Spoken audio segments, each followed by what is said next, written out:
So I thought this week I'd talk a little bit about using a metronome in your practice. Now the traditional way of using a metronome is to set it up and then start playing scales and arpeggios against it, which is useful, but it can be a bit boring and repetitive. Now if your goal is to improve as an improviser, another way of doing it is to play freeform against the metronome. And that has a number of benefits for you. I mean, firstly, it trains you to sit right in that pocket, to understand where the beat is and to be absolutely on point with it. The second part is that it trains you where the downbeat is in the music as well. Now, you might be playing syncopated, but you should always have that feel for where the downbeat is in the music that you're playing. And the third benefit is it's a great way of integrating licks and riffs that you may have already been working on.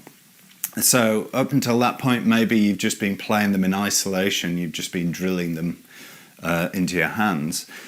But this is a great way of taking that lick and sticking it into a solo or something and putting it into context and making sure that you can actually use it and you can actually play it in the context of other music that you're playing. Now, this is one of those techniques which is really good, and it's effective for guitarists of any level, whether you're a beginner or whether you're an advanced player. This will really help you out. So what you do is you'll set up a metronome, you'll establish a nice easy pulse that you can play 16th notes against, let's say. And then you just try and play those 16th notes. You play anything that comes into your head. But you establish that pulse of 16th note runs, and you just keep that going for 2 minutes, 3 minutes, 4 minutes or whatever. And then you speed up the metronome and you try and do it again, and then you speed up the metronome. And you just take it as far as you can. Now what I like to do is to just record that position and see if I progress over time as I develop these techniques. So let me have a go and I'll show you what I mean.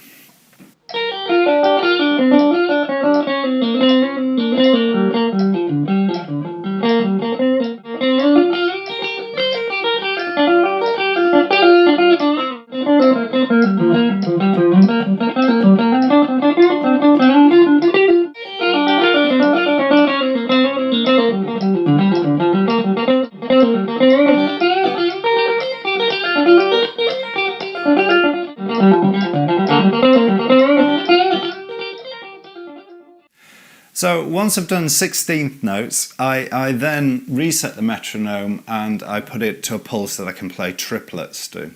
And again, I just slowly build up the speed over time and just see how fast I can play triplet type runs. And that really, the 16th note and triplets are the two kinds of rhythmic variations that really sort of stretch me. So those are the directions that I like to play it in.